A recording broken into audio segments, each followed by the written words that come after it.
बिल्कुल ध्यान नहीं देते। एग्जाम में सवाल के जवाब भी ठीक से नहीं लिखते। क्या परेशानी है बताओ मुझे। अगर ऐसा ही रहा ना तो वो लोग तुम्हें स्कूल से निकाल देंगे। क्या हुआ बताओगे नहीं तो मुझे कैसे पता चलेगा। आप भरत को कुछ समझाते क्यों नहीं है? मैं क्या समझाऊं? तुम्हारा बेटा है, तुम जानो और वो जाने। मुझे इन सब चीजों से दूर रखा करो।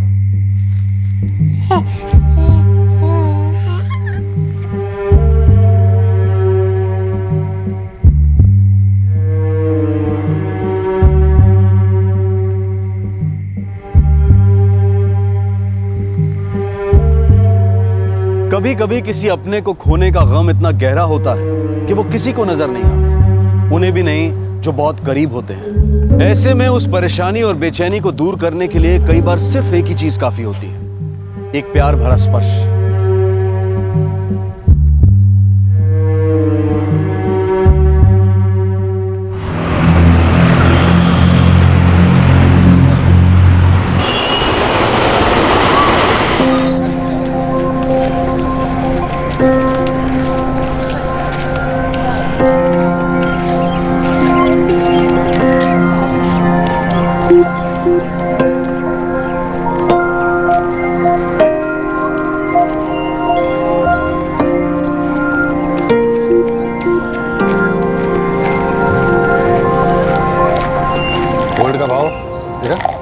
आसमान छूने और मेरी बीवी को अपनी बहन की वेडिंग के लिए गोल्ड रिंग गिफ्ट देने की पड़ी। तो मैं कोशिश करता हूँ कि ज़्यादा खर्चा ना हो। एक तो सैलरी बढ़ने का नाम नहीं लेती और खर्चे देखा दिन ब दिन बढ़ते ही जा रहे हैं। होम मिनिस्टर ने कहा है तो तुम्हें करना ही पड़ेगा। ठीक है लेकिन ये always remember wife is always right होती है, लेकिन क्या करें, खर्चे को लेकर मैं अक्सर परेशान हो जाता हूँ।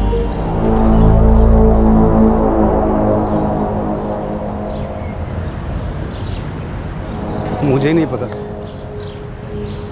अरे क्या हो गया?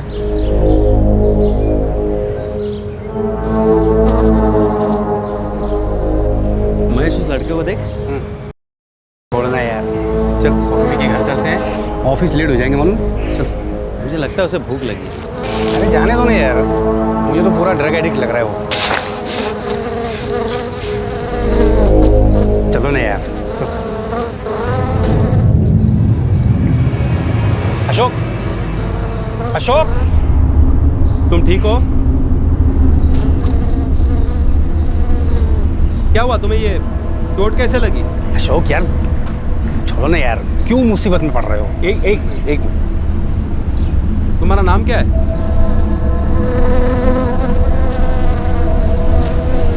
भरत। चलो ना यार अशोक। महेश एक मिनट, इसकी हालत तो देख। तुम कुछ खाओगे भरत? चलो मैं कुछ खिलाता हूँ, आओ।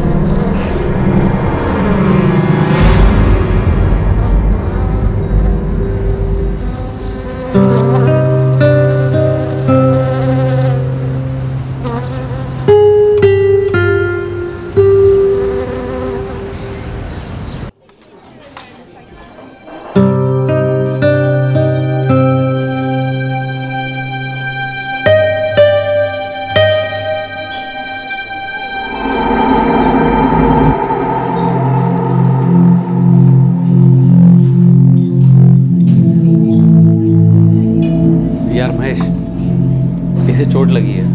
मैं सोच रहा हूँ कि डॉक्टर को दिखा दूँ।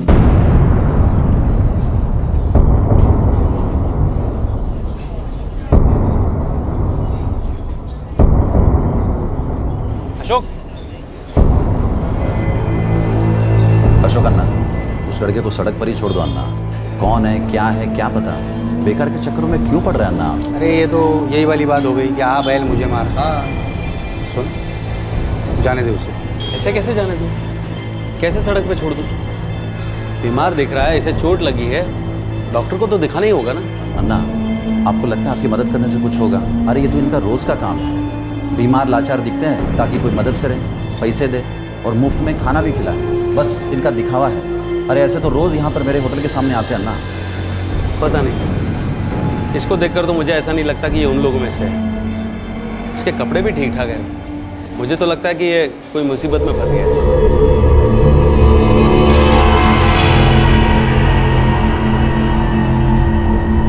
यार मैं चलता हूँ, मुझे लेट हो रहा है। आप ठहरे बिजनेस वाले और मैं मामूली नौकरी पेशे वाला इंसान हूँ। मुझे टाइम से काम पे पहुँचना होगा यार, मैं चलता हूँ।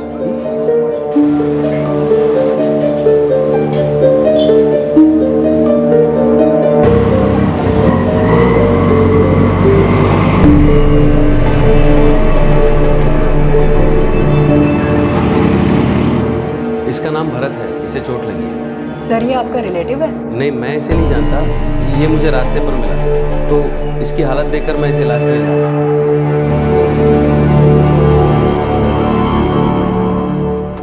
Sir I am really sorry, ऐसे बिना जाने हम किसी को भी एडमिट नहीं कर सकते। अरे यू डोंट वरी, इसके इलाज का सारा खर्च मैं उठाऊंगा, और इसके अलावा अपने रिकॉर्ड के लिए आप चाहो तो मेरे डिटेल्स ले लीजिए। सर हमें एडमिट करने के लिए इसकी डिटेल्स की जरूरत पड़ेगा। अरे लेकिन मैं तो हूँ ना, इसका इलाज खत्म होने तक मैं इसके साथ ही रहूँगा। इसे कहीं और ले जाइएगा, और मेरी राय मानिए तो आप भी कोई रिस्क मत लीजिएगा।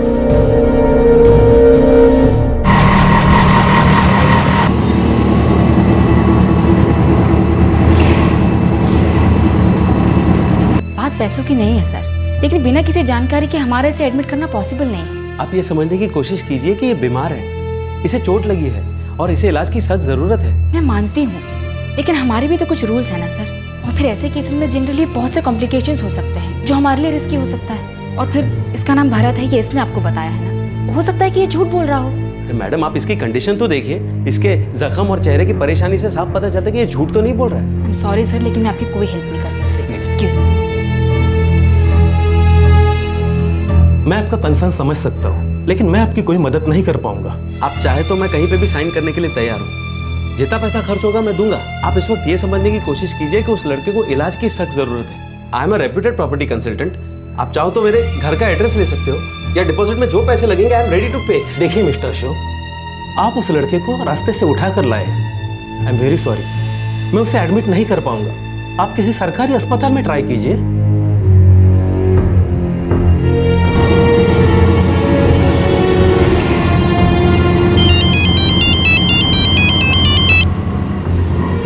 हाँ निमिषा, मैं थोड़ा काम में फंसा हुआ हूँ, बिजी हूँ। कहाँ बिजी हो गए? 9:30 बज रहे हैं, आपको मीटिंग के लिए देर नहीं हो रही है? निमिषा, एक लड़के को चोट लगी है तो उसके इलाज के लिए मैं एक हॉस्पिटल से दूसरे हॉस्पिटल भटक रहा हूँ। अरे कैसे हुआ ये? कौन है वो लड़का? मैं सब घर आकर बताता हूँ, अभी इस लड़के को हॉस्पिटल ले जाना जरूरी है।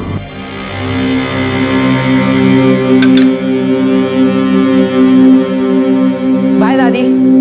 बाय बेटा, बाय। Bye mummy. बाय बेटा।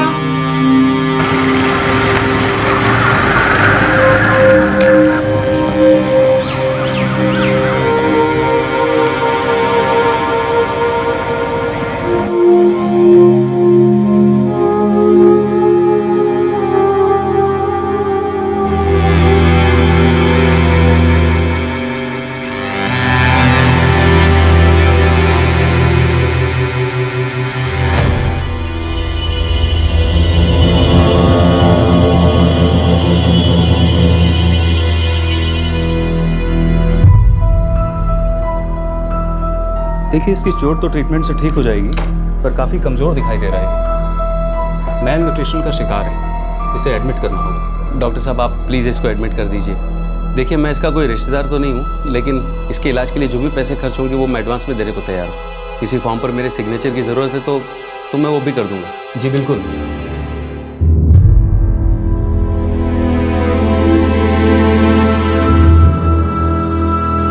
बेटा अब तुम आराम से सो जाओ, मैं शाम को तुमसे मिलने आता हूँ।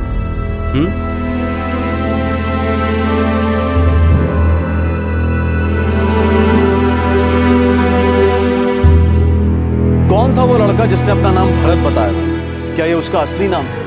क्या वो कोई सड़क छाप या ड्रग एडिक्ट था?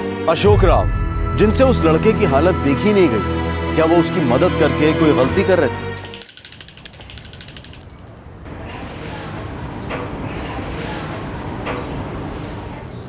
ये लीजिए कॉफी। थैंक्स।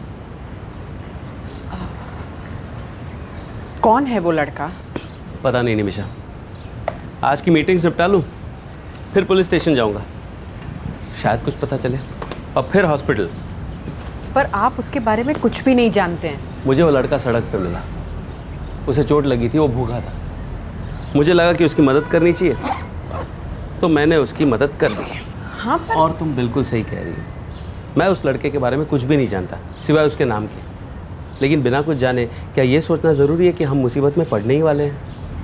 हर किसी पर शक करने की हमको बेवजह आदत सी पड़ गई है। हम कभी कोई दूसरा पहलू देखना ही नहीं चाहते। यू डोंट वरी, चलता हूँ। अम्मा चलता हूँ ऑफिस। अच्छा बेटा।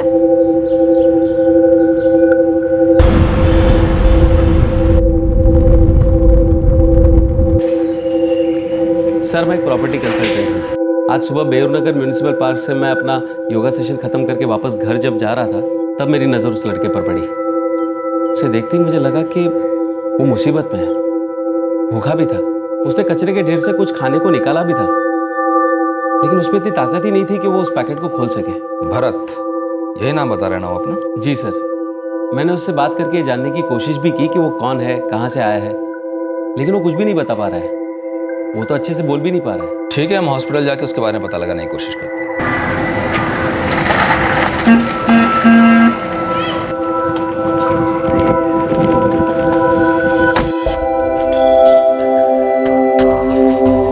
अरे वाह, ये हुई ना बात। तुम तो बहुत अच्छे लग रहे हो भरत।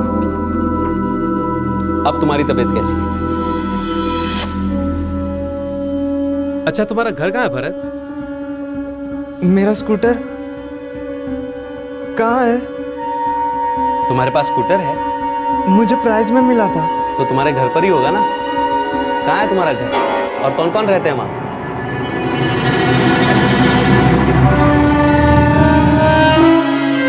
अच्छा, कोई बात नहीं भरत, हम बाद में बात करेंगे। अरे वैसे डॉक्टर साहब कह रहे थे कि 2 दिन में ठीक हो जाओगे, उसके बाद तुम्हारा घर, तुम्हारा स्कूटर ढूंढने के लिए हम साथ चलेंगे, ठीक है? वो ड्रग एडिक्ट नहीं है। उसे अपने बारे में कुछ भी याद नहीं है, कौन है, कहाँ से आया है, कुछ भी नहीं। सर, कोई बात तो है जिसकी वजह से वो बहुत परेशान है, और बार बार किसी स्कूटर के बारे में बोलता है। उसके अलावा उसे कुछ भी याद नहीं है। हो सकता है उसकी याददाश्त चली गई। आई गेस वो मेंटली स्टेबल नहीं, कुछ कॉम्प्लिकेशंस हैं, और मुझे लगता है कि उसकी वो चोट कहीं गिरने से लग गई है। आपको उसके बारे में कुछ और पता चले तो प्लीज़ हमें बताइए। आपको रास्ते में पड़ा मिला और आप उसे यहाँ ले आए। यस डॉक्टर, उसे उस हालत में वहाँ छोड़ना मुझे ठीक नहीं लगा। मैं समझ सकता हूँ, आप जो कर रहे हैं बहुत अच्छा काम है, लेकिन देखिए कुछ दिनों के बाद हमें भरत को हॉस्पिटल से डिस्चार्ज करना होगा। नो प्रॉब्लम डॉक्टर, उसके सारे बिल पेमेंट्स मैं कर दूंगा। और हाँ, रात को किसी को उसके साथ रुकना पड़ेगा। अगर वो कुछ बोलेगा ही नहीं तो किसी को उसके बारे में कैसे पता चलेगा? निमिषा, जब तक वो पूरी तरह से ठीक नहीं हो जाता तब तक हमें इंतज़ार तो करना पड़ेगा ना। पापा, डॉक्टर को लग रहा है कि उसे कोई मेंटल प्रॉब्लम है, तो हो सकता है कि उसने जो अपना नाम बताया भरत, वो भी ऐसे ही बोला होगा। पापा, कुछ और भी कहता है वो बार बार किसी स्कूटर के बारे में बात करता है। अम्मा डाल दूँ? नहीं पापा, क्यों ना हम उसकी फ़ोटो फ्रेंड स्क्वायर पर और हे मैसेंजर पर अपलोड कर दें, हो सकता है कोई जानने वाला मिल जाए। हाँ, ये ठीक रहेगा नहीं? पर आप किसी और को नहीं कह सकते कि वो उसके पास हॉस्पिटल में रात को रहे? निमिषा, किसी और को कहना अच्छा नहीं लगता। अब जब मैंने पूरी तरह से उसकी जिम्मेदारी उठाई है तो मैं ही चला जाता हूँ। पापा, मैं चला जाऊँ? ना बेटा, तुम्हारे एग्जाम्स आ रहे हैं ना, और मुझे वहाँ कोई तकलीफ नहीं होगी। तुम लोग टेंशन मत लो। खाना खाओ।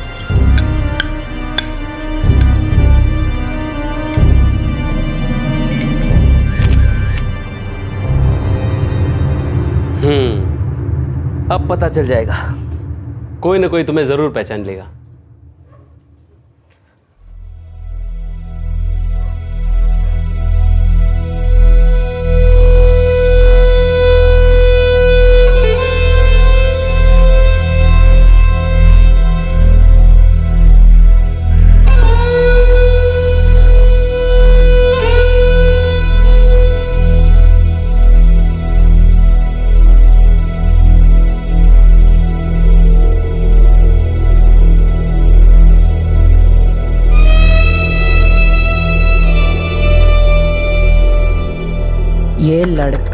अपना नाम भरत बता रहा है। ये ज़्यादा बोलता नहीं और परेशान रहता है। अगर किसी को इसके बारे में कुछ पता चले तो प्लीज़ मिस्टर अशोक राव से संपर्क करें। Phone number 444567 658।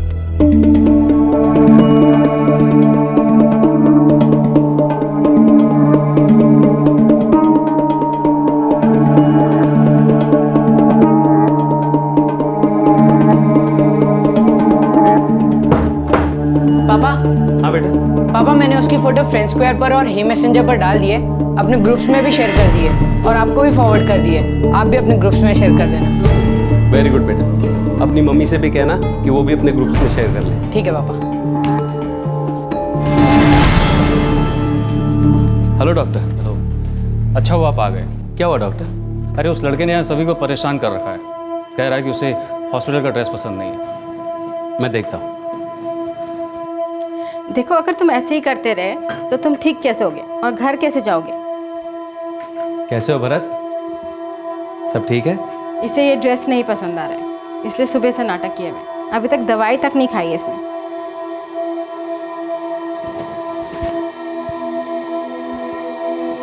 तुम्हें दूसरी ड्रेस चाहिए? मैं डॉक्टर साहब से बात करता हूँ, यहाँ पर कोई और ड्रेस अलाउ करते हैं कि नहीं।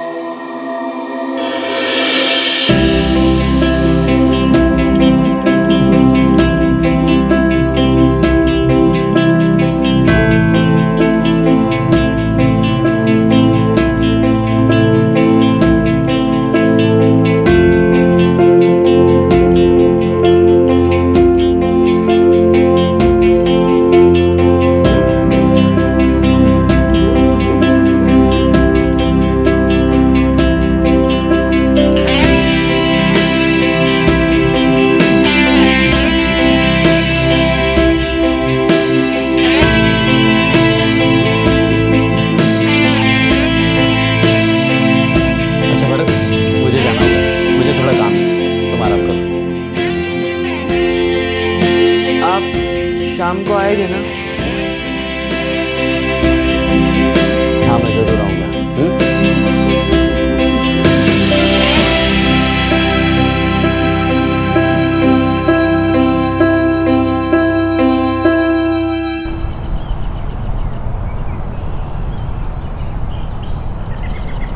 तुमने नेट पे तो फोटो डाल दी है ना उसकी, तो कुछ अता पता चला कहाँ से है वो लड़का, क्या है?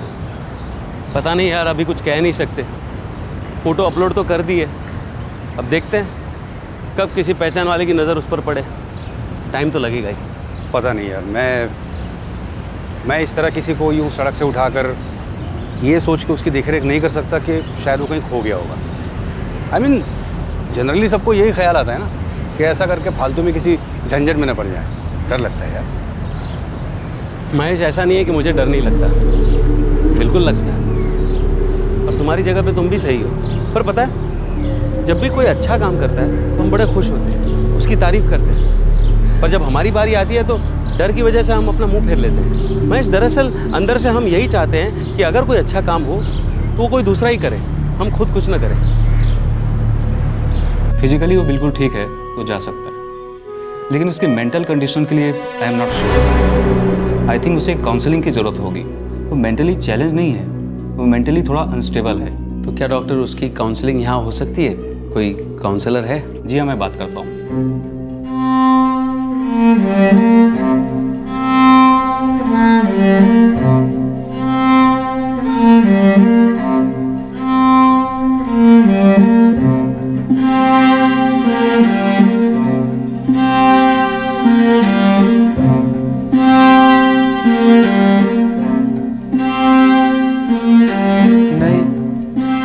स्कूटर का कलर तो याद नहीं है, वो मुझे प्राइज में मिला था। कहाँ? कुछ याद है तुम्हें? अच्छा ठीक है, ये बताओ तुम उस स्कूटर से कहाँ कहाँ गए थे? वो बिल्कुल नया है, मुझे वो प्राइज में मिला था।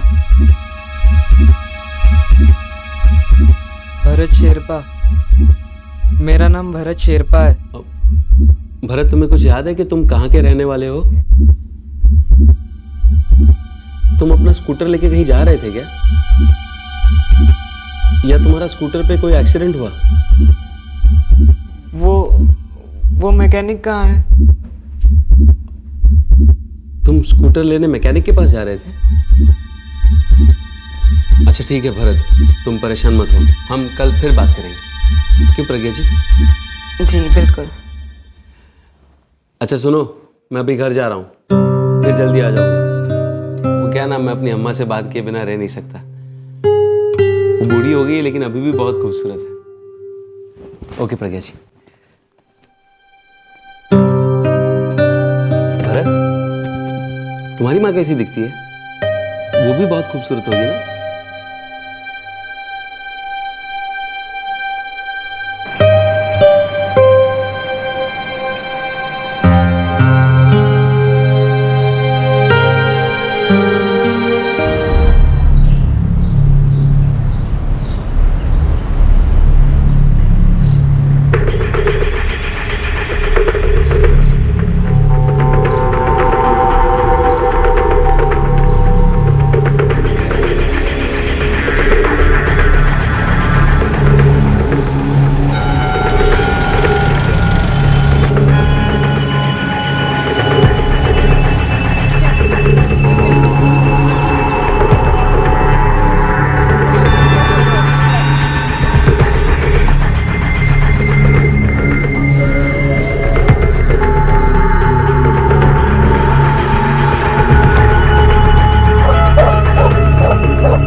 सोशल मीडिया में उसकी फोटो सर्कुलेट हुए 2 दिन हो चुके थे और फाइनली कोई ऐसा था जिसने पहचान लिया था कि वो कौन है।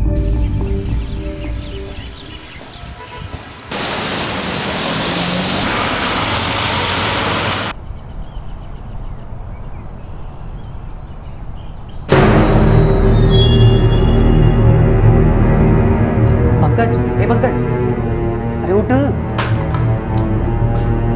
सुबह सुबह क्यों परेशान कर रहे हो? अरे जल्दी उठ, ये देख तो क्या है। अरे ये तो भरत है ना? ये लड़का तो तेरी क्लास में पढ़ता था। हाँ भैया, ये तो भरत ही है। 2 साल पहले तक मेरे से स्कूल में ही था, फिर से कुछ मेंटल प्रॉब्लम हुई और इसने स्कूल छोड़ दिया। ये मिसिंग है, ये किसी को बेंगलुरु में मिला है।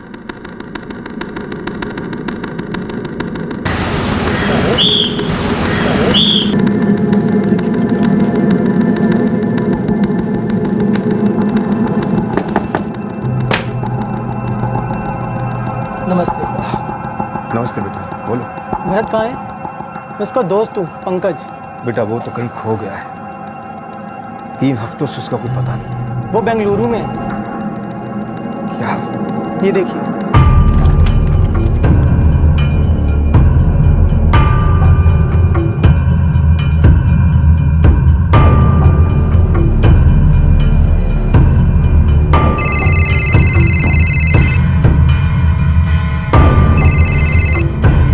हेलो। हेलो, मैं अशोक राव से बात कर रहा हूँ। या स्पीकिंग, कौन बोल रहा है? देखिए, मैं विष्णु शेरपा बोल रहा हूँ। बोलिए मिस्टर विष्णु। आपने भरत शेरपा की फोटो फ्रेंड्स स्क्वायर पे डाली थी। आप भरत को जानते हैं? वो मेरा भांजा है, मेरी बहन का बेटा। अच्छा, अभी कहाँ हैं आप लोग? देखिए, अभी तो मैं गैंगटॉक में हूँ अपनी बहन के साथ, लेकिन जितनी जल्दी हो सकेगा हम बेंगलुरु पहुंच जाएंगे। और हाँ, क्योंकि मैंने पुलिस स्टेशन में रिपोर्ट दर्ज कराई थी, तो आप आते वक्त कोई डॉक्यूमेंट या आईडी प्रूफ ले आइए जिससे पता चले कि आप भरत के रिश्तेदार हैं। आप मुझे अपने भांजे से मिलने के लिए प्रूफ लाने को कह रहे हैं? देखिए, वो मुझे जानता है, अपनी माँ को पहचानता है। आप सही कह रहे हैं, आई एम सॉरी, मैं आप पर शक नहीं कर रहा, लेकिन भरत को सही हाथों में सौंपना मेरी जिम्मेदारी है। जी, आप सही कह रहे हैं। आई एम सॉरी, मैं अपने साथ प्रूफ लेके आऊँ। आप जल्दी आ जाइए। हाँ, मैं टिकट्स करवा लेता हूँ, हमें जल्दी से जल्दी यहाँ से निकलना होगा। बेटा, क्या तुम विष्णु शेरपा को जानते हो? मामा,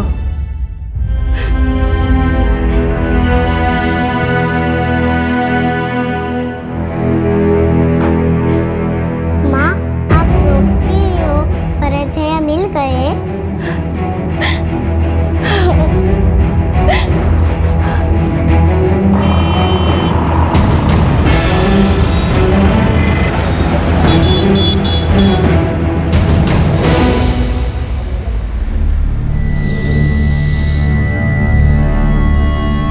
मैं बेंगलुरु में ही रहता हूँ, यहीं काम करता हूँ।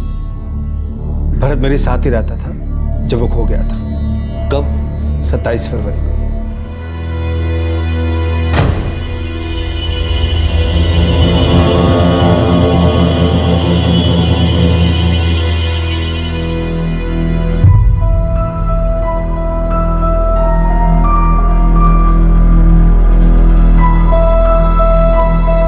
रोज की तरह घर से काम पे जाने के लिए निकला था। भरत उस वक्त घर पे सो रहा था। वो घर में अकेला था? जी, मेरी पत्नी मेरी बेटी के घर गई। मेरी बेटी प्रेग्नेंट है तो उसकी देखभाल करने के लिए मैंने करीब 12 बजे अपने ऑफिस से घर फोन किया था भरत से बात करने के लिए।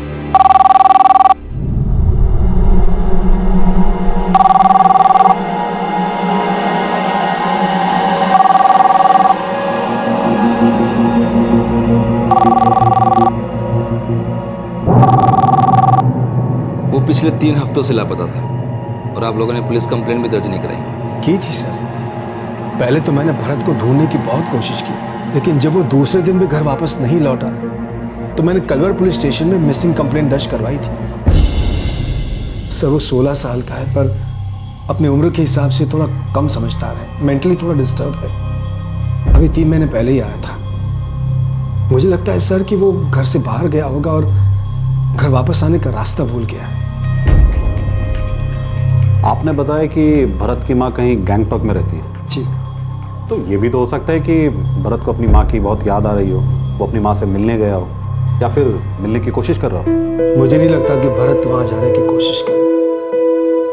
उसे तो वहां जाने का रास्ता भी नहीं मालूम।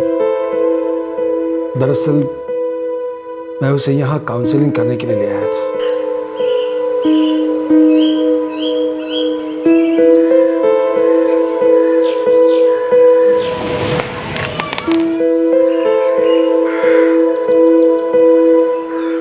नहीं विष्णु भैया, मैं भरत को नहीं भेज सकती। वो मेरे बिना एक दिन भी नहीं रह पाएगा। स्मिता, अभी मैं अकेला हूँ। 6 महीने भरत मेरे साथ आराम से रह सकता है। सरिता पूजा के पास गई। पूजा प्रेग्नेंट है, ये उसका पहला बच्चा है, तो उसे अकेला नहीं छोड़ना चाहती। देखो, मैं वहाँ भरत का इलाज किसी अच्छे काउंसलर से करवाऊंगा। हो सकता है कि वो बिल्कुल अच्छा हो जाए, बिल्कुल पहले की तरह। भैया, मेरा दिल नहीं मान रहा। भरत यहाँ से कभी बाहर नहीं गया। स्मिता, मेरी बात समझने की कोशिश करो। भरत की हालत यहाँ दिन ब दिन बिगड़ती जा रही है। तुमको तो पूरा दिन घर को देखना पड़ता है, गीता को संभालती हो, संजय को भी काम की तलाश में इधर उधर जाना पड़ता है। ऐसे में भरत यहाँ बहुत अकेला महसूस करता मुझे क्यों नहीं नजर आया?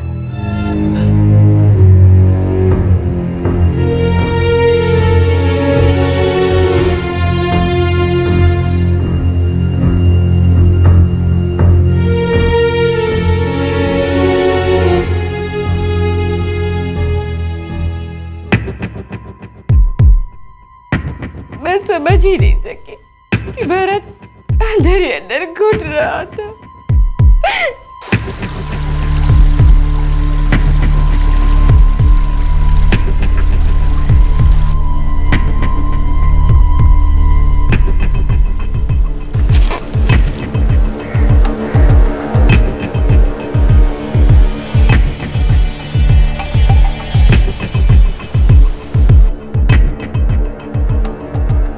स्मिता, इसमें तुम्हारी कोई गलती नहीं।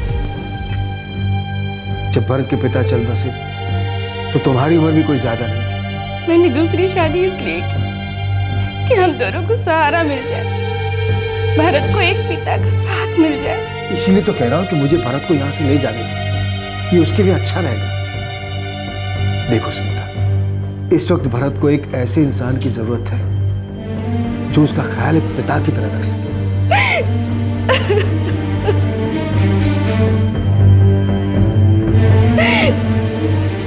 और 3 महीने पहले वो मेरे साथ बेंगलुरु आ गया। मैं उसे काउंसलर के पास ले जाता था। मैं चाहता था कि वो बोले, वो अपने हर दिल की बात हमें बताए, हर वो बात जिसकी वजह से वो इतना परेशान रहता है।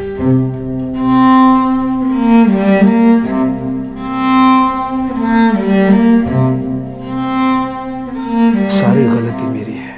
क्यों? आपने से कुछ कहा था? नहीं सर, मैंने उसे कुछ कहा तो नहीं, पर उसे बहलाने की कोशिश की थी। वो बार बार एक स्कूटर के बारे में सोचकर परेशान हो रहा था। भरत, देखो मैं तुम्हारे लिए क्या लाया हूं।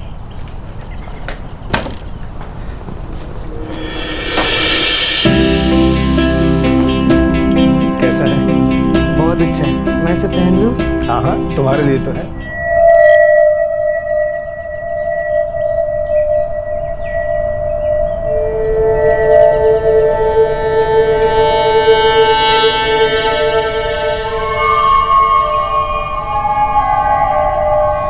भरत बेटा, ऐसे क्या देख रहे हो? मामा, मेरा स्कूटर कहाँ है? तुम्हारा स्कूटर? कौन सा स्कूटर? मामा, मेरा स्कूटर जो यहाँ खड़ा था, मेरा नया स्कूटर। तुम्हारा नया स्कूटर? हाँ मामा, मेरा नया स्कूटर, वो जो मुझे प्राइज में मिला था, यहीं तो खड़ा था, लेकिन अब यहाँ नहीं है। कहाँ गया?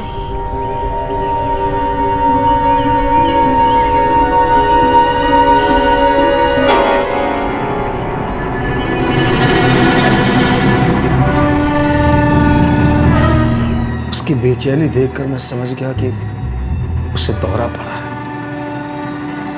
उसके मन में वो स्कूटर बैठ गया था सर। उसे ऐसा लगता था कि वो स्कूटर उसे प्राइज में मिला है। बहुत परेशान था उस स्कूटर को लेकर। मैं तो बस उसे शांत कराना चाहता था। भरत, कहां जा रहे हो बेटा? मामा, मेरा स्कूटर वहां नहीं है, कोई ले गया उसे। कोई तुम्हारा स्कूटर लेकर नहीं गया है। तो फिर मेरा स्कूटर कहाँ है? मैं बता दूं। भरत, अब तुम कपड़े बदल के सो जाओ। वहां कोई स्कूटर नहीं था। था मामा, मेरा स्कूटर मुझे प्राइज में मिला था, वहीं था। ठीक है बेटा, हम सुबह तुम्हारा स्कूटर ढूंढने को चलेंगे। अभी तुम कपड़े बदल के सो जाओ। नहीं, मैं कपड़े नहीं बदलूंगा, ये मुझे अच्छा लग रहा है। ठीक है, तुम इन्हीं कपड़ों में सो जाओ। मामा, मेरा स्कूटर बाहर था। शांत हो जा बेटा, तेरा स्कूटर वहीं था, मैंने उसे हटाया है। कहाँ ले गए आप उसे? वो बिल्कुल नया है। बेटा, मैंने उसका कलर बदलने को दिया है। तुम्हें ब्लू कलर पसंद है ना? बस मैंने मैकेनिक को दिया है तुम्हारा स्कूटर, ताकि वो उसे ब्लू पेंट कर दे। सो जा, सो जा। वो मैकेनिक कहाँ है? यही पास में है। वो मेरा स्कूटर वापस कब देगा? बहुत जल्दी देगा बेटा, आराम से। बहुत जल्द मैं तुम्हें मैकेनिक के पास ले जाऊंगा तुम्हारा स्कूटर दिखाने के। सोचो, सब मेरी गलती थी। मैंने आसपास के सारे मैकेनिक, सब ऑटो रिपेयर वालों की दुकान में पूछा। मुझे लगता है कि वो अपने ख्याली स्कूटर को ढूंढने गया होगा। मैंने ये बात अपनी बहन को भी अब तक नहीं बताई, उसकी माँ को। भरत की फोटोग्राफ हम आसपास के सभी पुलिस स्टेशन में भिजवाएंगे और कोशिश करेंगे कि जल्द से जल्द उसे ढूंढ सकें। जैसे ही स्मिता को ये बात पता चली, ये बहुत घबरा गई, इसकी हालत खराब हो गई, इसीलिए मुझे इसके पास सिक्किम जाना पड़ा। देखिए भरत 16 साल का है, माइनर है अभी, इसलिए हमें इस केस की रिपोर्ट चाइल्ड केयर कमेटी को करनी पड़ेगी और अब ये केस कलवर थाने में ट्रांसफर हो जाएगा। मिस्टर अशोक राव ने आपके बेटे का ख्याल बिल्कुल अपने बच्चे जैसा रखा है।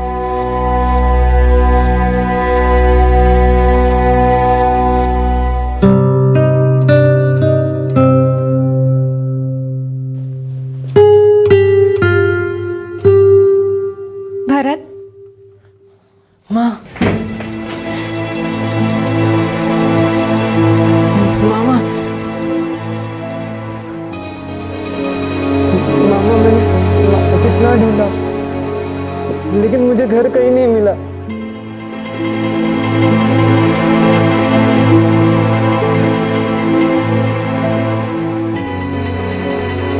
मैंने स्कूटर भी बहुत ढूंढा, मैकेनिक के वहाँ भी ढूंढा, हर जगह ढूंढा, लेकिन कहीं नहीं मिला मामा।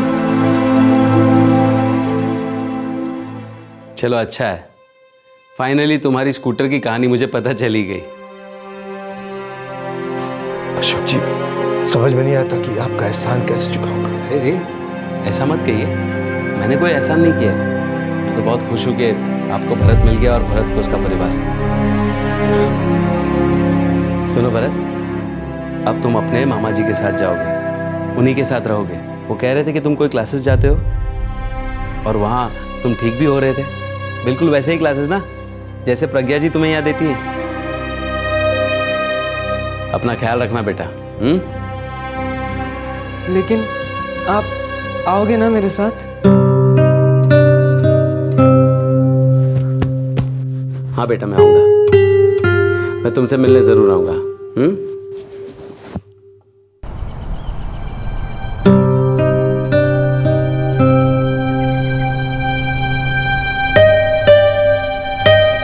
पहले से तो बेहतर है, उसके रेगुलर काउंसलिंग सेशंस भी चल रहे हैं अनीता वारदा के साथ, जहाँ उसके मामा उसे ले जाते हैं। जी अक्सर जाते रहते हैं वहाँ पे? नहीं, अक्सर तो नहीं, पर जब भी मौका मिलता है मैं ज़रूर जाता हूँ। उसकी काउंसलर ने सजेस्ट किया है कि अब उसे साइकियाट्रिस्ट को दिखाना चाहिए, क्योंकि उसे काउंसलिंग के साथ साथ मेडिकेशन की भी ज़रूरत है। बहुत अच्छा लड़का है उमेश, पता है जब वो बहुत छोटा था ना, तब उसके फादर की डेथ हो गई। तब तो वो बिल्कुल ठीक था, लेकिन अचानक फादर की डेथ के सदमे की वजह से बिल्कुल टूट गया। उसका मेंटल बैलेंस ही बिगड़ गया। शायद अपने फादर को याद करके या फादर फिगर की कमी की वजह से वो अपने आप को बहुत अकेला महसूस करने लगा। अंदर ही अंदर घुटता रहा, पर किसी को कुछ पता नहीं चला। सच में अशोक, वाकई में तुमने बहुत अच्छा काम किया है। महेश, बहुत अच्छा लगता है जब हम किसी के काम आ सकें, किसी की मदद करके उसकी तकलीफ को कम कर सकें। शायद ये अच्छाइयाँ हम सब में है, बस हम डर जाते हैं। अशोक राव ने भरत के हॉस्पिटल का सारा खर्चा उठाया और उसके नाम पर जो मिसिंग कंप्लेंट दर्ज की गई थी वो भी वापस ले ली गई। अशोक राव भरत से मिलते रहे और कुछ दिनों बाद छुट्टियां मनाने के लिए भरत अपनी माँ और अपने सौतेले पिता के पास सिक्किम चला गया। उसकी माँ इस बात को समझ चुकी है कि भरत की जिंदगी में किस चीज की कमी है और उसके सौतेले पिता भी अब उसकी बहुत अच्छी केयर कर रहे हैं। भरत को अब वो प्यार और अपनापन मिल रहा है जिस पर हर बच्चे का हक होता है। अशोक राव का मानना है कि उन्होंने जो कुछ भी किया वो कोई असाधारण या एक्स्ट्राऑर्डिनरी काम नहीं था। उन्होंने वही किया जो भरत की हालत को देखकर उनके दिल को सही लगा। उन्होंने ऐसा क्यों किया? किसी की मदद करके किसी को क्या मिलता है? क्या इसके पीछे कोई स्वार्थ है? क्यों कोई जानबूझकर परेशानी मोल लेता है? ऐसे सवाल अक्सर उठते हैं। या फिर कुछ इस तरह के सवाल कि जिसकी मदद की जा रही है हो सकता है वो कोई ड्रग एडिक्ट हो, कोई चोर या बदमाश हो सकता है कि वो कोई नुकसान पहुंचा दे, पैसा लूट ले। ऐसे लोगों के चक्कर में पड़ना ही क्यों? इंसान की यही फितरत है। जब कोई अपराध होता है तो लोग हैरान हो जाते हैं, उसे गलत मानते हैं और उससे बचने की सलाह भी देते हैं। और वहीं दूसरी तरफ जब कोई इंसान इंसानियत के नाते किसी को सड़क से उठाकर उसकी मदद करता है तब भी लोग हैरान हो जाते हैं, उसे भी गलत मानते हैं और ऐसा ना करने की सलाह देते हैं और कहीं ना कहीं उस पर शक भी करते हैं। और जब सब कुछ अच्छा होता है तो वही लोग तारीफों के पुल बांध देते हैं, खुश होते हैं, लेकिन उनके दिल में कहीं ना कहीं ये बात जरूर रहती है कि कोई ऐसा क्यों कर रहा है, क्योंकि ऐसा होना आम बात तो नहीं है। लेकिन सच तो यह है कि किसी की मदद करना इंसान के स्वभाव में है। हर इंसान के अंदर अच्छाई छुपी होती है। हम सब अच्छा काम करना चाहते हैं, औरों की मदद करना चाहते हैं, पर बहुत बार ऐसा होता है कि सुनी सुनाई बातें मन में आ जाती हैं और हम चाह कर भी कुछ नहीं कर पाते। लेकिन इसका मतलब ये नहीं है कि हमारे अंदर इंसानियत नहीं है। हम सब प्यार बांटना चाहते हैं। हम सब समझते हैं कि प्यार और इंसानियत से किसी की भी जिंदगी बदली जा सकती है। हम सब प्यार के स्पर्श का मतलब समझते हैं, द ह्यूमन टच। हमारे आज के एपिसोड की दूसरी कहानी। तू ठीक कह रहा है। बात तो समझ आ रही है तुझे, लेकिन तू करेगी कुछ नहीं। तू खुद को क्यों इतना टॉर्चर कर रही है राखी? भुगतते रह ऐसे ही। बनी रह अबला नारी, कुछ करना।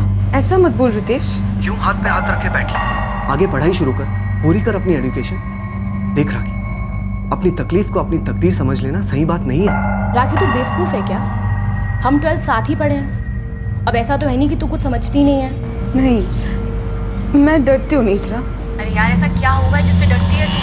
राखी तो अभी यंग है, एजुकेटेड है, तू काम कर सकती है, अपना और अपनी बेटी का आराम से ध्यान रख सकती है।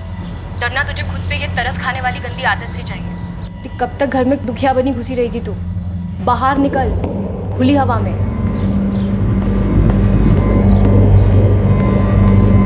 इस बात से सतर्क रहना बेहद जरूरी होता है कि कब तक विक्टिम बने रहना है, कब तक तकलीफ झेलते रहना है। कई बार सही वक्त ऐन सामने खड़ा होता है, पर फिर भी हम सही कदम उठाने से अक्सर घबराते हैं। राखी तकलीफें झेल रही थी, उसका इसमें कोई कसूर नहीं था। बच निकलने का दरवाजा उसके सामने खुला पड़ा था, वक्त भी सटीक था, बस एक सही कदम उठाना था और दर्द की दहलीज को हमेशा हमेशा के लिए फांद जाना था। क्या राखी ये एक छोटा सा लेकिन बेहद जरूरी कदम उठा पाई?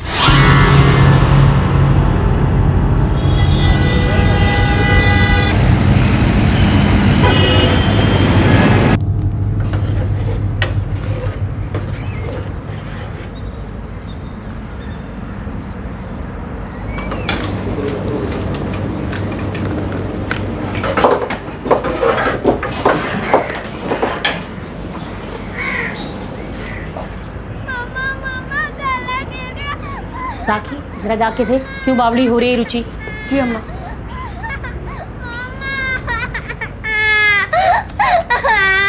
क्या करती है रुचि? उठ यहाँ से, उठ पहले। अच्छा ठीक है, तू जा पहले बाथरूम जाके हाथ मुंह धो के आ और कपड़ों में मत लगाना रंग।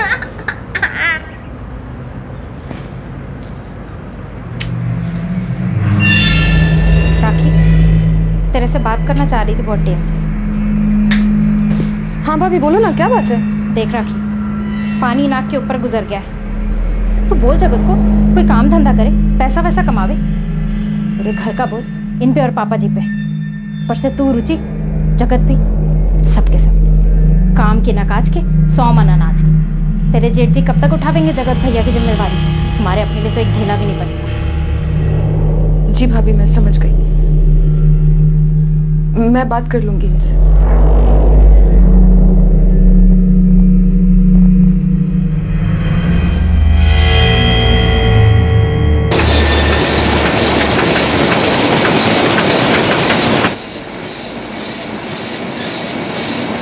हाँ, कोई चिंता की बात नहीं है। आज नहीं कोई काम दे रहा। 3 दिन हो गए महाराज, यही बोल रहे हो आप? तू लाट साहब नहीं लग रहा जो तेरे वास्ते काम रोक के रखो।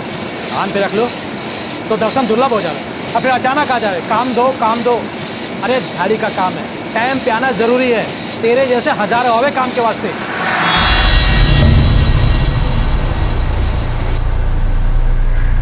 देख भाई, तू बेरोजगार का बेरोजगारी रहेगा अगर ये दिहाड़ी के छोटे मोटे कामों के चक्कर में ऐसे ही पड़ रहा था। देख, बात मान ले हमारी, पार्टनर बन जा हमारा।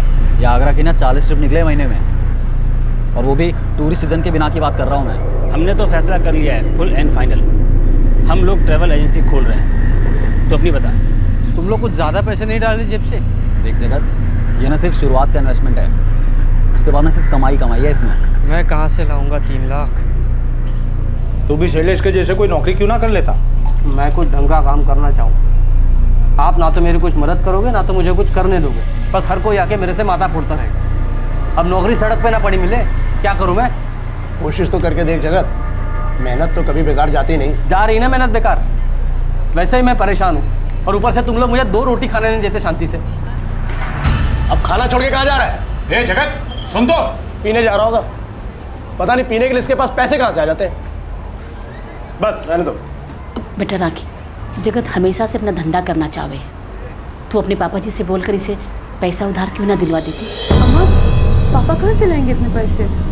पापा के पास इतने पैसे हैं ही नहीं। अम्मा, मैं नौकरी कर सकती हूँ, अच्छी जॉब मिल जाएगी मुझे।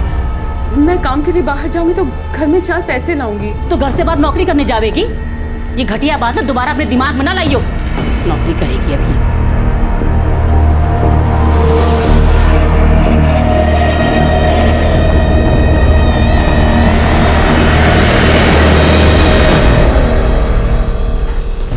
तू कोई खिटपिट ना शुरू कर दियो, मेरा दिमाग पहले ही ठिकाने ना है।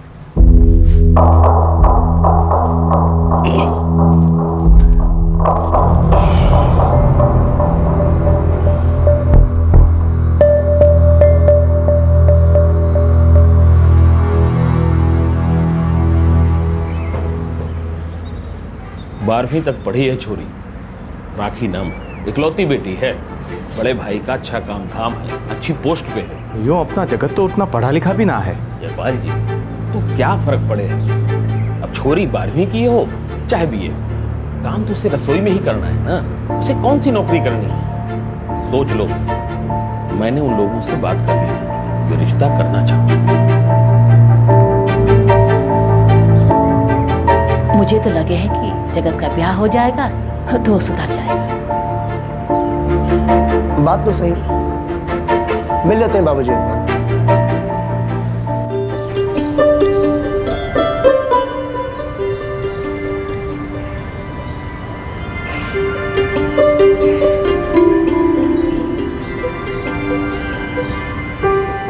जगत बेटा, आप काम क्या करते हैं? जी, मेरी पहले से बहुत इच्छा है कि मेरा अपना एक बड़ा सा बिजनेस हो।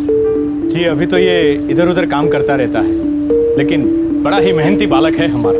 ये तो बचपन से एक अलग सा शैलेश साड़ी की दुकान में काम करता है, पक्का काम है इसका। जगत, आपको नहीं लगता कि घर बसाने से पहले कोई पक्का काम होना चाहिए? नहीं मतलब मैं आपकी बिजनेस की बातों को समझ रहा हूँ, लेकिन बिजनेस शुरू करने के लिए पैसे भी तो चाहिए। बात तो तुम्हारी सही है बेटा, लेकिन कहते हैं ना, ब्याह होते ही जिम्मेदारी समझ आ जाती है। क्यों नामदेव जी, सही कहा ना मैंने?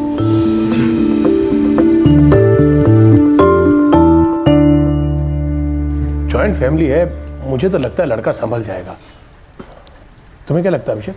बाकी सब तो ठीक है पापा, पर उसके पास कोई पक्की नौकरी नहीं है। पूरा परिवार एक साथ रहता है, एक बात तो पक्की है, राखी का ख्याल पूरा परिवार रखेगा। भाई, मुझे तो रिश्ता जच रहा है, हम लोगों को बात आगे बढ़ानी चाहिए। जिस उम्र में एक आदमी काम करना शुरू करता है, जिम्मेदारी उठाने लायक बनता है, उसके काबिल होने से पहले ही उसके सर पे ब्याह का बोझ रख दिया जाता है। और हमेशा ये कहा जाता है कि बहू के कदम घर में पड़ेंगे और लड़का जिम्मेदारी उठाने लगेगा। मतलब लड़के को जिम्मेदार बनाने की जिम्मेदारी भी लड़की के सर पे ही है। ये क्या बात हुई कि एक बहू तभी काबिल बीवी साबित होगी जब वो एक नाकारा आदमी को काबिल बनाने में कामयाब हो जाए।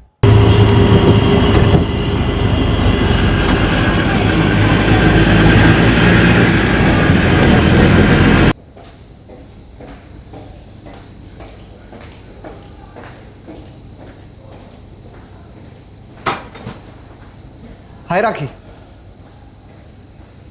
हाय रितेश। बहुत अच्छा काम है, सेक्रेटेरियल वर्क संभालने के लिए कोई चाहिए। मुझे पता है तू बढ़िया से कर लेगी। फुल टाइम नौकरी है? 9 से 5। तू एक काम कर, इसके साथ कोई करस्पॉन्डेंस कोर्स ज्वाइन कर, ग्रेजुएशन कंप्लीट कर अपना। तू एक बहुत अच्छी स्टूडेंट थी, सब आराम से कर लेंगे, देखना।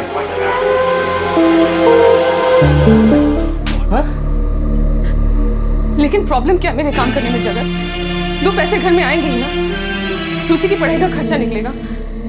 संध्या भाभी के ताने बार बार नहीं सुनने पड़ेंगे। तुम तो कुछ कमाते हो नहीं, घर खर्च में एक ढीला नहीं देते। अरे समझी ना, रुक जा, क्यों मार रहा है इसे? अरे ये बाहर जाके काम करने की बात करेगी और जाके पढ़ाई करेगी और सब लोगों के सामने मुझे नीचा दिखाएगी। अरे मेरी भी तो कोई इच्छा है ना, अपने लिए, रुचि के लिए। इनके भरोसे तो कुछ होना है नहीं। हाथ ना उठा तू, हाथ ना उठा। बच्ची के सामने लड़ाई नहीं करते बेटा। तो ऐसा कह दो, बकवास बंद करे अपनी। तो तुम करो ना नौकरी, करो नौकरी, सारी दुनिया करती है। शांत हो जा तू, ना बुलाना तुझे। मैं बिजनेस करना चाहूँ। मेरे दोस्त ट्रैवल एजेंसी खोल रहे हैं, 3 लाख का हिस्सा देना है मुझे। अच्छा बिजनेस है। राखी बेटा, अपने पापा जी से बात करो ना। अरे कर दे जगत की मदद। तेरी भाई का काम तो अच्छा चाले है ना। मम्मा पापा से इतने सारे पैसे नहीं मांग सकती। कि मेरे नौकरी करने में बुराई क्या है अम्मा? और घर से बाहर भी नहीं जाएगी। समझा? बाहर निकली ना तो टांगे तोड़ दूंगा मैं तेरी। तू समझी तो? तू समझा बोला ना, समझा?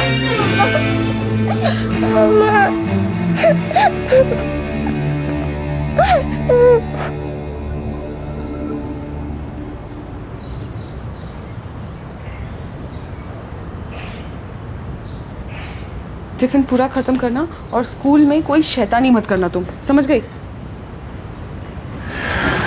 मम्मी, अगर आप काम पे गई तो मैं किसके साथ रहूंगी? आप दादी के साथ रहोगे, आप ताई के साथ रहोगे बेटा। लेकिन मम्मी, मुझे आपके साथ रहना है। हाँ, लेकिन अगर हमें अच्छी लाइफ चाहिए, जैसे अच्छे खिलौने, अच्छे कपड़े, तब तो मम्मी को काम पे जाना पड़ेगा ना बेटा। नहीं मम्मी, पापा को काम करने दो, आप घर पे ही रहो। ठीक है, इस बारे में हम बाद में बात करेंगे। अभी तुम स्कूल जाओ, ये पापा और मैं तय करेंगे। ठीक है, लेकिन झगड़ना मत प्लीज। ओके, नहीं झगड़ेंगे। अब जल्दी करो, देर हो रही है हमें।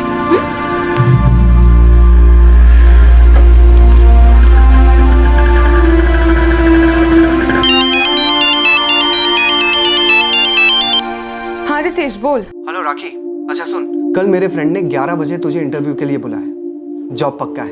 नहीं रितेश, मैं नहीं जा सकती। पागल है क्या तू? अरे मेरा फ्रेंड है यार वो। एक तो तेरा काम करा दिया और अब तू मना कर रही है। अब मैं तुझे क्या समझाऊं रितेश? जगत भी ना, मैं नौकरी नहीं कर सकती रितेश, बस इतना कह रही हूँ। जेल सारी जिंदगी, शहीद हो जा। अगर तू ही अपने लिए नहीं लड़ सकती तो कोई और क्या कर सकता है तेरा। All the best, goodbye. Ritesh, hello hello Ritesh.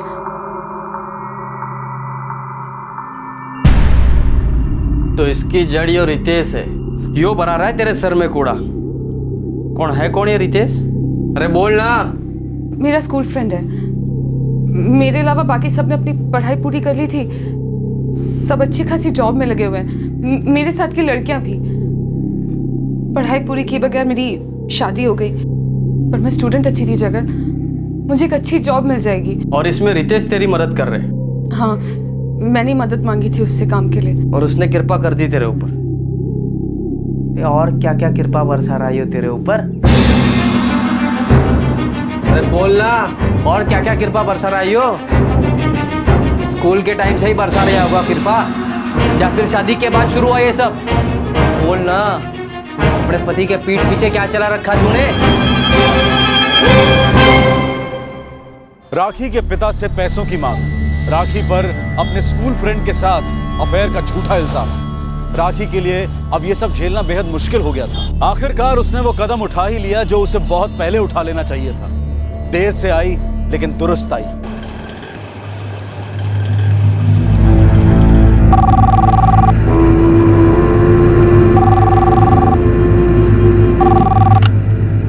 Hello hello पापा। अरे राखी बेटा, बेटा कैसी है तू? और रुचि का क्या हाल है? पापा हम ठीक नहीं है। क्या हुआ बेटा? जगत रोज मारता है मुझे, टॉर्चर करता है। अम्मा बाबूजी कहते हैं कि घर से 3 लाख रुपए मंगवाओ ताकि जगत कोई अपना बिजनेस शुरू कर सके, और इधर मैं नौकरी करना चाहती हूँ तो मुझे नौकरी करने नहीं देते। 5 साल से नरक भोग में पापा, अब और सहन नहीं होता। मैं रुचि को इन हालात में नहीं रख सकती। बेटा तू है कहाँ अभी? बाहर हूँ, रुचि को ड्रॉप करने आई थी। घर से बात नहीं कर सकती थी। देख बेटा, तू अभी घर जा, रुचि को वापस स्कूल से आने दे। बस आज अपने आप को संभाल ले, कल मैं आऊंगा। क्या हुआ? राखी ठीक तो है ना? नहीं।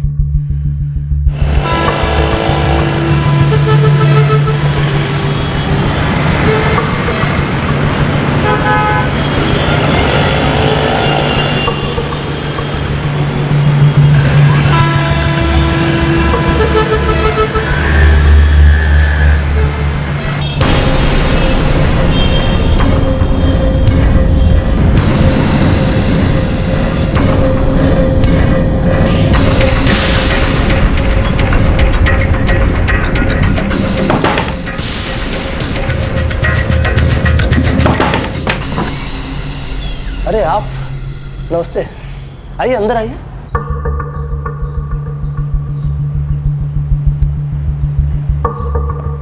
नामदेव जी, आप यहाँ अचानक? वैसे अच्छा लगा आप आए, लेकिन जयपाल जी, अचानक आना ही पड़ा। आपके यहाँ जो कुछ चल रहा है वो सब सुनकर हमें अचानक आना ही पड़ा। क्या मैं कुछ समझा नहीं? देखिए जी, ये क्या का कोई मतलब नहीं है। सब कुछ तो जानते हैं आप लोग। राखी को हर रोज आपका बेटा मारता पीटता है, परेशान करता है, मायके से पैसे लाने के लिए बोलता है। पता नहीं है आप लोग? आप भी तो शामिल नहीं? जगत का है? जगत तो काम पे गया होगा जी। भला बेरोजगार आदमी कौन से काम पे गया भाई? शादी से पहले आपने कहा था कि जगत कोई नौकरी कर लेगा। शादी को 5 साल बीत चुके हैं, नौकरी तो दूर। उसने मेरी बहन को मारना पीटना शुरू कर दिया पैसों के लिए।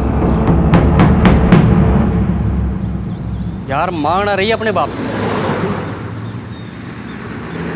लेकिन मैं भी ऐसी मदद कर दूंगा, मैं बाप से छीन के ले आएगी पैसे। भाई साहब, अब आप ही बताओ, जगत कोई पैसा अपने लिए थोड़ी ना मांग रहा है।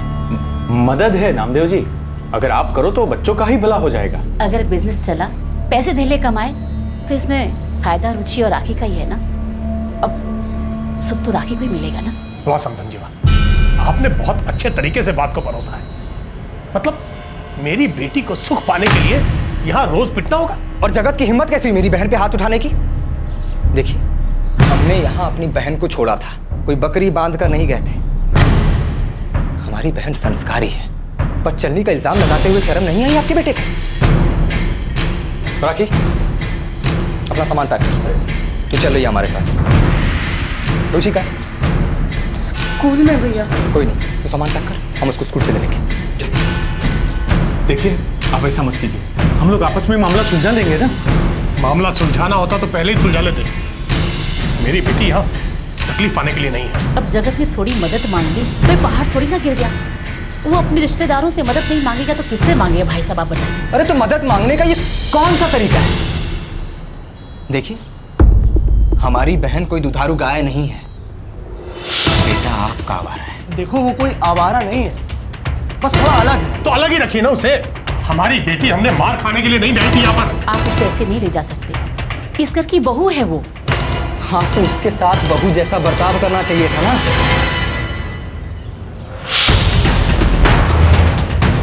ला, देख। चलो पापा।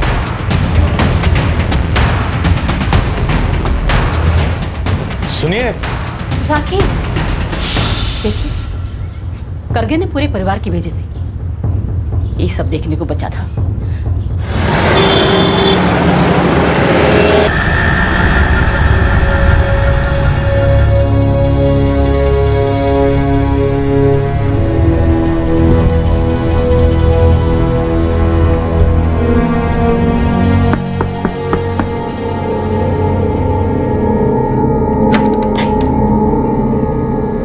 मिल गई फुर्सत घरान की? कुछ करने की कोशिश कर रहा हूँ, घर बैठ के भी क्या करूँ, तुम लोग ही बकबक सुनो।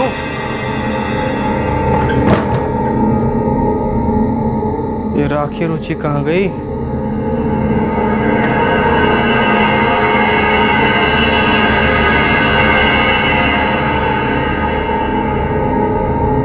राखी रुचि कहाँ है?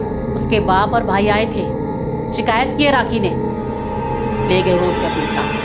और तुम लोगों ने ले जाने दिया? तो और क्या कर दे? चार खरी खोटी सुना के गए वो लोग। तू अपने बीवी बच्चों का ख्याल नहीं रखता, हम उनका ख्याल नहीं रखते। निकम्मा तू है और बेइज्जती हम सब की होती है। ऐसा क्या गलत कर दिया मैंने? बस धंधा शुरू करने वास्ते उनसे पैसे मांगे बस। पर नहीं, उसे तो काम करने बाहर जाना था ना, नाक कटानी थी मेरी।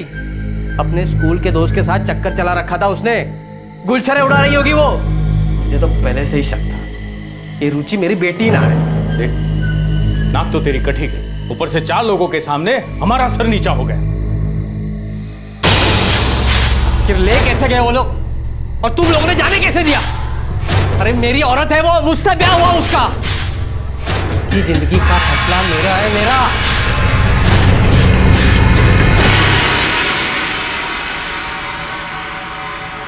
चलो सो जाओ।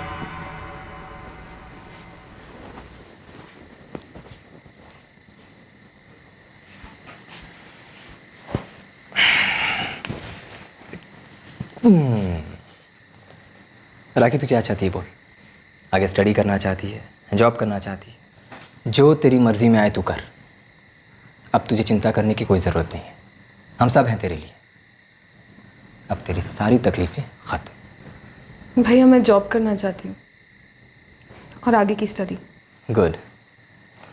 और हम अपनी रुचि रानी को यहीं के किसी पास के अच्छे स्कूल में डाल देंगे, ठीक है? ठीक है मामा। ऐ शाबाश। चलो अब तुम दोनों आराम करो। Good night. Good night.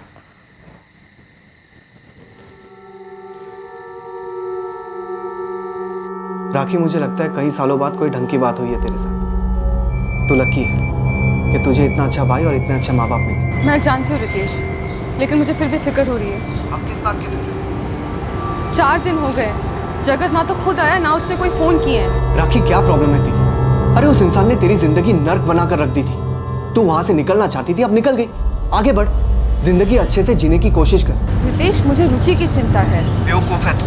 बस तो काम कर और आगे पढ़ाई कर। और रुचि जानती है कि जो भी तू कर रही है उसी की भलाई के लिए कर रही है। और अभी तो सांस लेने लायक खुली हवा में आई है तू, जी भर के जी। मैं अपने फ्रेंड से दोबारा बात करता हूँ, फिर कॉल करूंगा तुझे। मैं अपना काम सही करता हूँ, ये क्या बकवास कर रहे हो आप? ओए जगत, लुगाई नहीं मैं तेरी, आवाज नीचे रख। चौबे बोला तूने चढ़ा रखी थी जब मैंने काम पे भेजा तुझे।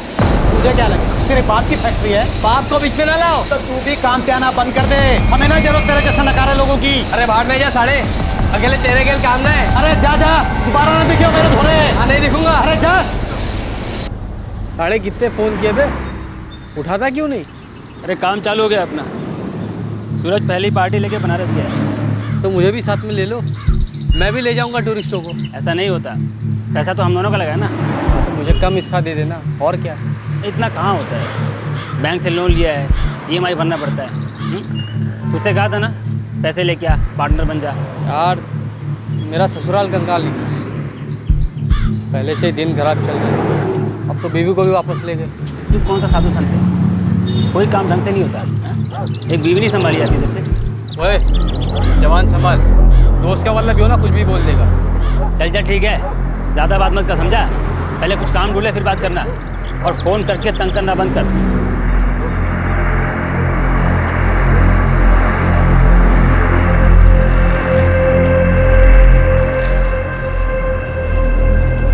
क्या जयपाल, कैसा चल रहा है? कुछ ना पूछ भाई। हाँ पूछन को क्या है, सारी दुनिया को तो पता है। बहू घर से चली गई, पूरा मोहल्ला जाने, तेरे लौंडे को छोड़ गई। देख भाई, खिटपिट किस घर में ना होती। अब तो बर्तन होंगे तो बाजेंगे ही, लेकिन जब घर की औरत छोड़ के चली जाए तो पूरे परिवार की इज्जत चली जाए। हमने नामदेव जी और उनके बेटे को बहुत बोला, लेकिन वो लोग माने ना। मेरी सुन, पंच मामला सुलटाने को राजी है। अब किसी भी तरह अपनी बहू को घर वापस ले। तेरा लौंडा तो किसी काम का है ना कि उसे कोई दूसरी मिल जाए। सारे लोग खुसर पुसर कर रहे हैं, पूरे मोहल्ले में बदनामी हो रही है हमारी। हमें उन्हें राखी को ले जाने ही नहीं देना था। हाँ, जैसे कि हमारी सुनन लाग रहे थे। बहुत सुना के गए हैं और जाते जाते बहू भी सुना गई, और अब तो पूरे मोहल्ले की सुनो। पंच आ रहे हैं मामला रफा दफा करने वास्ते। जरा देख बहू कौन आया।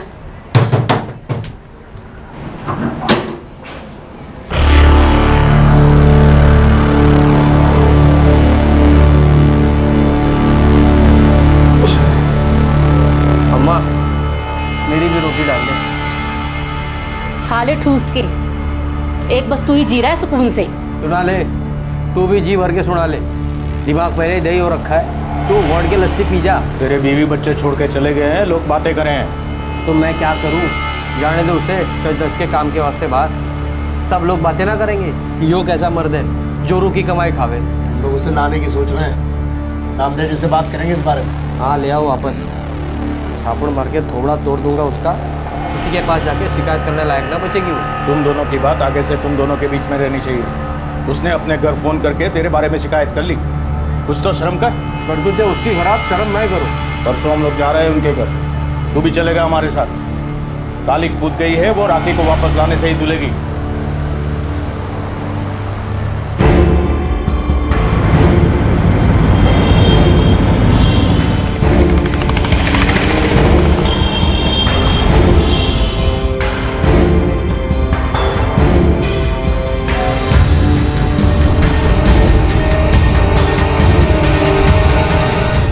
वो लोग बात करना चाहते। बात करने को बचा ही क्या है पापा? मालूम नहीं। राखी यहाँ खुश तो है, पर उसका असली घर तो वही है ना। मुझे लगता है राखी को कुछ अंदर से अच्छा सा नहीं लगता है। जब से वो आई है ना तो जगत ने एक भी फ़ोन किया और ना ही मिलने आया। दिक्कत क्या है उसे माँ? अच्छा चलो ठीक है, मैं बात करता हूँ राखी।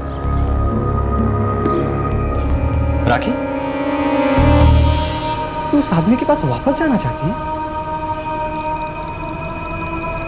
यहाँ देख, क्या चल रहा है तेरे को? पता नहीं भैया,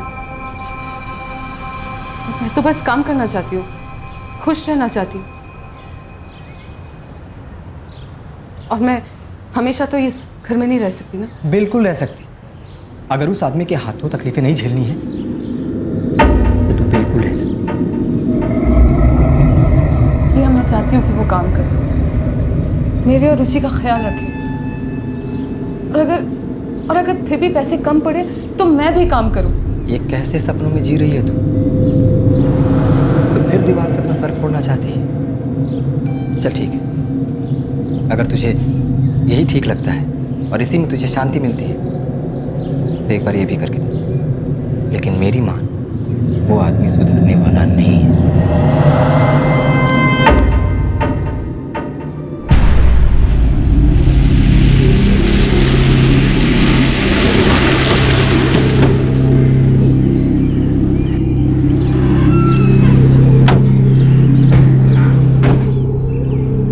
नामदेव जी, आपने जो कदम उठाया है शायद वो जरूरी था, लेकिन जयपाल जी के परिवार को लगता है बात इतनी आगे ना बढ़नी चाहिए। अब थोड़ी बहुत खटपट इस घर में न होती। ये कोई थोड़ी बहुत खटपट नहीं थी, ये मेरी बेटी पर रोज हाथ उठाता था, उस पर बेहुदा इल्जाम लगाता था। ये नामदेव जी, आगे का जिम्मा मैं लेता हूँ। आप तो समझते हो, अलग रह के आपकी बेटी का भी भला ना होने वाला। जबान तो इधर भी ना रुकने वाली। समाज तो एक सही है। बहू ससुराल छोड़े या बेटी मायके में आके रहे, चार बात तो बनेंगी। जगत, तुम कोई नौकरी क्यों नहीं कर लेती? सारे झगड़े की जड़ खाली मेरी नौकरी ना है तो और क्या है? काम धंधा तुम कुछ करते नहीं हो और सारा फ्रस्ट्रेशन दारू पीकर मेरी बहन को उतारते। ये उसे हमेशा मारता पीटता परेशान करता। देखो जगत, अगर तुम कोई नौकरी करते तो एक खुशहाल जिंदगी गुजारते, अपने बीवी बच्चों को खुश रखते, अभी राखी पे शक नहीं करते। नामदेव जी, अब आगे की सोचो। हम लोग यहाँ राखी को वापस ले जाने आए हैं। बहू है वो हमारे घर की, रीत तो यही है, बेटी की डोली जरूर मायके से उठे लेकिन उसकी अर्थी ससुराल से ही उठे। लेकिन मैं अपनी बेटी को एक शर्त पर ही उस घर में भेज सकता हूं।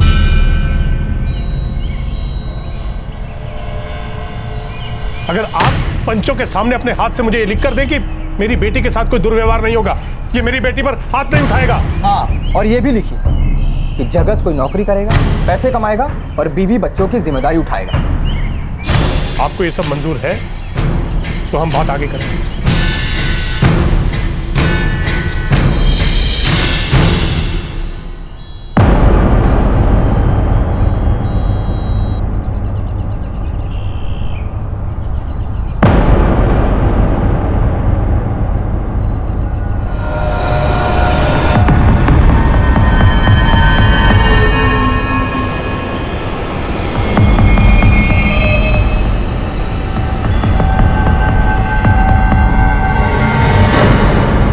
जगत, मैं कल तुम्हें फ़ोन करूँ। मेरा एक दोस्त है, तुम उसके पास जाकर इंटरव्यू दे देना, नौकरी मिल जाएगी।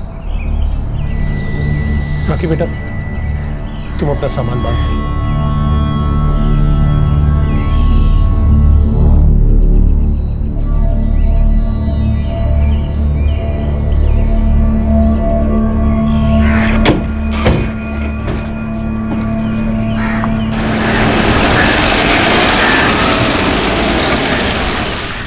क्या हो गया राखी को? उसने एक बार जो गलती की उसे ठीक करने की बजाय वो वही गलती दोबारा कर रही है। जो इस हालत में वही बेहतर जाने। आई गेस जब आपकी शादी हो जाती है, बच्चे हो जाते हैं, उनसे छूटना बहुत मुश्किल हो जाता है, ये भले कितनी तकलीफ क्यों ना हो। पता नहीं लोगों को विक्टिम बन के क्यों मसा, जबकि बच निकलने का रास्ता सामने दिख रहा है। अब मैं और क्या करूं अभिषेक? जगत ने फोन नहीं किया तुझे? नहीं यार, फोन तो नहीं आया मुझे उसका, बल्कि तेरी बहन का हस्बैंड है ये सोच के मैंने उसे फोन कर लिया था। कहता है कि जब उसे जरूरत होगी तब खुद आ जाएगा, और तुम्हें मेरे लिए परेशान होने की कोई जरूरत नहीं है। सॉरी यार कुलदीप। कोई गल नहीं यार, आई कैन अंडरस्टैंड।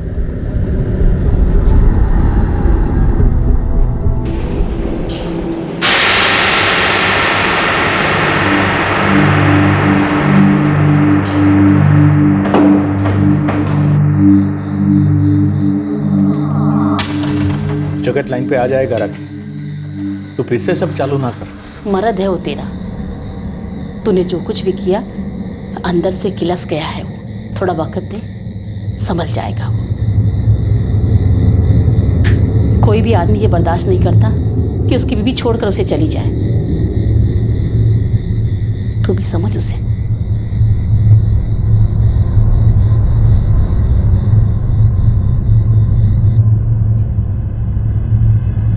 एक हफ्ता गुजर गया पापा, वो आदमी काम के लिए गया ही नहीं। मुझे तो समझ में नहीं आता कि हम लोगों ने ये सोच कैसे लिया था कि ये लड़का हमारी राखी के लिए ठीक रहेगा। हमने राखी और रुचि को दोबारा भेजकर दूसरी गलती कर दी है पापा। क्या करते बेटा? राखी अपने घर वापस जाना चाहती थी, हम उसे जबरदस्ती तो नहीं रोक सकते थे ना।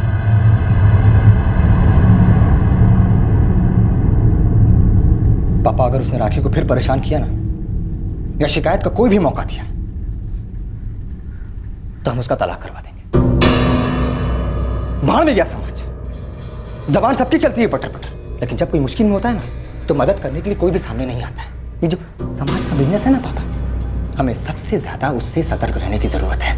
अभिषेक बेटा, इतना गुस्सा मत कर, जिंदगी ऐसे ही है।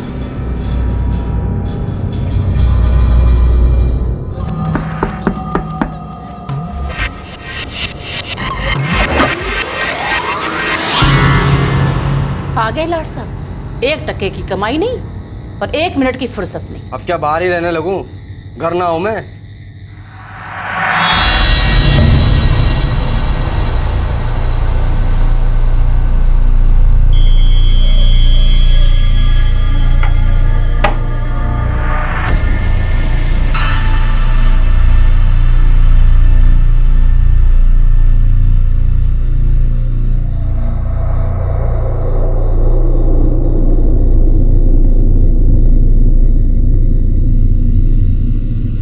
सच्ची बोल, तेरे दोस्त के साथ तेरा रिश्ता सिर्फ बातों का ना था, शरीर का भी था।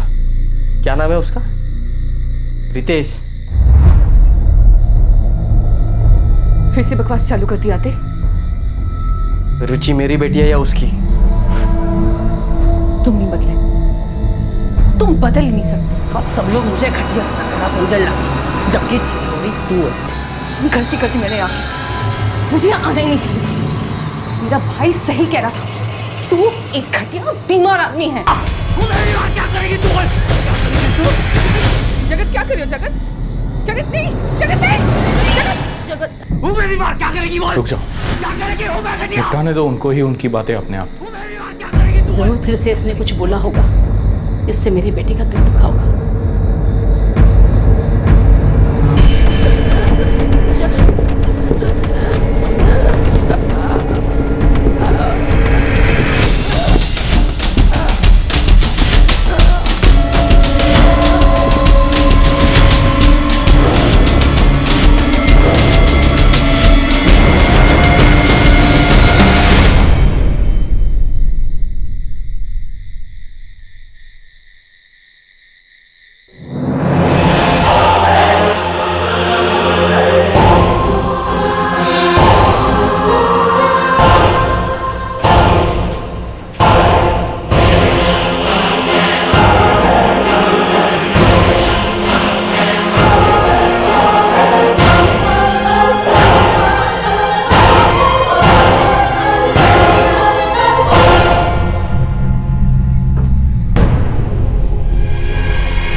वो उसे मारते पीटते थे सर, उस पर झूठा इल्जाम लगाया करते थे।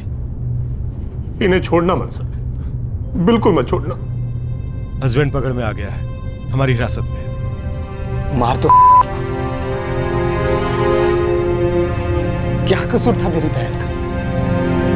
काट डाला उसको। अभी वादा करके वापस लेकर के गए थे, ये कुछ नहीं करेंगे। ये देखिए सर, उन लोगों ने अपने हाथ से लिख कर दिया था सर। गलती हमारी थी सर, हमें उससे दोबारा भेजना ही नहीं चाहिए था। गलती हमारी और खामियाजा हमारी बहन को, उसकी बच्ची को अपनी जान देकर के भुगत रहा है।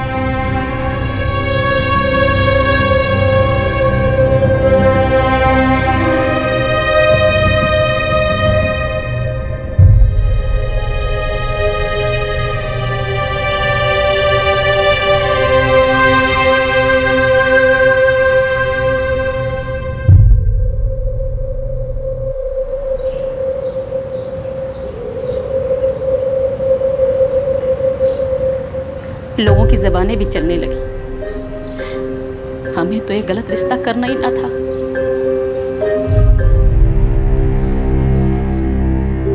अपने बयान में जगत ने कबूल किया कि जब उसके परिवार ने उसे यह बताया कि वो लोग उसकी बीवी और उसकी बच्ची को वापस घर ला रहे हैं, वो तभी से परेशान था। उसका दिमाग तो पहले से ही घूम गया था जब उसे बिजनेस के लिए पैसे देने से मना किया गया था।